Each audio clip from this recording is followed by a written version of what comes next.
আমাদের বাসার সামনে এটা আমাদের বাসার সামনে রাস্তা, কিন্তু আসলে বন্যার পানি দিয়ে ভরে গেছে। বন্যার পানি না, সরি, বৃষ্টির পানি দিয়ে একবার বন্যার মতো হয়ে গেছে।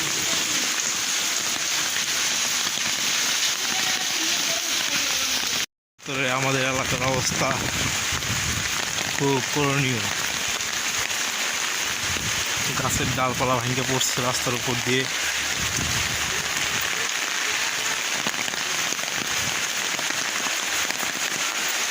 রাস্তায় একটা লোকজন নাই, শুধু একটা লোক যাচ্ছে ছাতি নিয়ে।